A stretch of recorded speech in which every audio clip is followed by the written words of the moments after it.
Greetings, everyone, and welcome to the Midweek War. Here to talk about Impact. As you all know, last week I did not watch Impact, and if you've been keeping track on this week's Midweek War, you knew I was going to watch 2 episodes of Impact in a row. So that brings me to my word for Impact. Mistake. I should not have done this. These were not amazing shows. It was fine.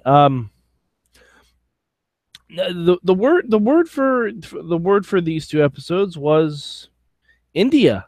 I there's no other really way I could say it. All the stuff that in these shows that had to do directly with India was pretty cool. I will say that absolutely, categorically. Yeah, you know what? Let's get into the good. Anything that had to do with Sonjay, Dutt, and Loki. Anything. The match was fine. Perfectly passable match. Sonjay got the win. Little weird. Like he just used the top rope splash to get the win. I don't remember what Sonjay Dutt's finish was. I know it wasn't a splash, but hey, it was good for Sonjay. Got a good moment. Second episode of Impact, he got to do a cool celebration. Actually, kind of looked better than Jinder Mahal's celebration, if I'm perfectly honest. And then Loki came out, congratulated him, and was actually very sincere about it. Came off really well. Asked for a rematch, was granted a rematch. They're going to have a 2 out of 3 falls match at Slammiversary, which... And I need to correct something before I go further. I said a couple weeks ago that Slammiversary was pre-taped. It is not pre-taped. There was an error on a Wikipedia page that said that a title match happened on Slammiversary that had already taken place. And that's not true. So Slammiversary is live.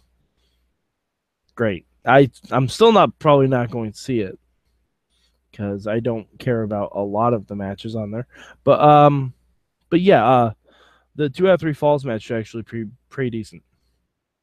And then of course, Loki being the heel that he is, he attacked Sonjay Dutt, he attacked Mahabali Shira. Of course, as you do, he's a heel. He's fine. It was a really good segment.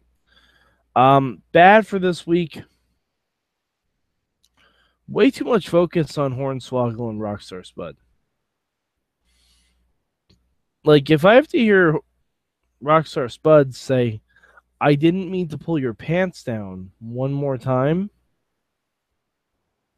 like that's what this feud is about. Spud accidentally pulled down Hornswoggle's pants. That's literally what the feud is about. I can't wait for this to go away. My change this week is a very subtle one. That throughout both episodes, they're showing Jeremy Borash and Joseph Park training for their match, and none of them are really funny. None of them are. They have this thing where they're trying to do some tape study on Scott Steiner. That's great. It started out pretty good. They were showing like Joseph Park was doing the old Scott Steiner math bit that we all love from Impact in the past. They were showing some embarrassing stuff with Scott Steiner.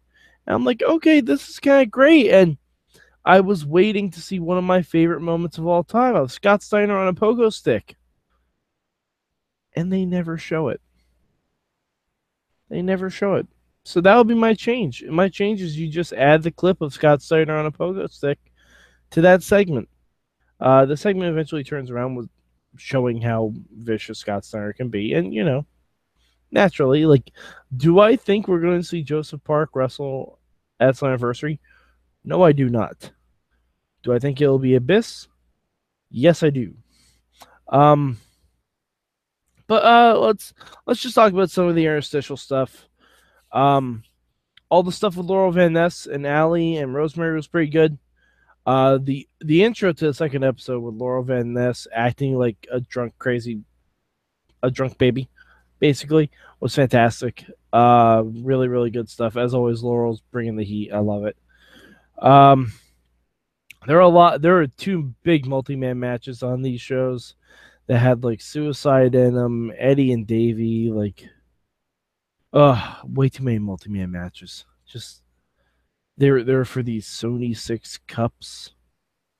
No one cares. The main event of the last show of the second show was it was a fine match, but it was a half-hour long tag team match that ended in disqualification. I mean, I don't even get like a lot of this was very house showy. A lot of this was very house showy. If honestly if they went to India and did one multi-man thing where Shira won and got a good moment, they did the stuff with Sonjay and Low Key. Honestly, that's all they should have done, really. And EC3 introducing himself as E Sing 3. Funny. Didn't really go anywhere. But yeah, it was funny, I guess. But yeah, that's pretty much it for Impact. I apologize for kind of glossing over a lot of stuff, but a lot of stuff didn't happen. And next week, when I believe they're in the Impact Zone. Oh, and because there are a lot of people that were not available for this tour, and a lot of people had to pull double duty on these matches. So, like, pretty much everyone had to pull double duty every show, I believe. But next week, I believe they're back in the Impact Zone where they're going to have contract signings and things of that nature. And I'll break down the entire Slammiversary card, complete with predictions. Hopefully, Sorg will be on next week, and we can talk about the Slammiversary card a little bit. And yeah, so rankings.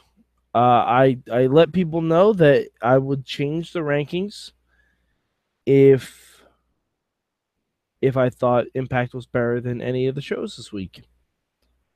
And you know what? I'll say not the whole 4 hours of Impact I watched. Not the whole 4 hours. Definitely not. But I'd say for the good stuff that I did talk about, like I'll say it was better than NXT this week. Because the stuff I was really high on in Impact, I was really, really high on. And I didn't have that during NXT. Yeah, so I'll say Impact was number 3. I'll say it was better than NXT this week. It's slight, and it's not everything that's on Impact. But if I combine the stuff that I really liked over the past 2 shows, that stuff was definitely better than NXT. So you might say it's a little bit unfair. So what? I'm giving Impact the benefit of the doubt on this one. But yeah, so I'm pretty sure that's basically it. Yeah, there wasn't really anything much that happened. Like, I would check out the Sonjay Dutt stuff, honestly. Sonjay Dutt and Low Key, I would check out all their stuff.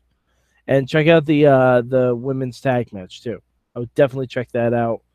Really, really good stuff from Laurel in that one. All right, so you can find me at MadMike4883 on the Twitter machine. You can follow me at Mayhem Show. Look for the hashtag MM for when I live tweet Impact and Lucha Underground, of course. And yeah, so basically, we will catch you next time for the Go Home Show to Slammiversary, I believe, on the Midweek War.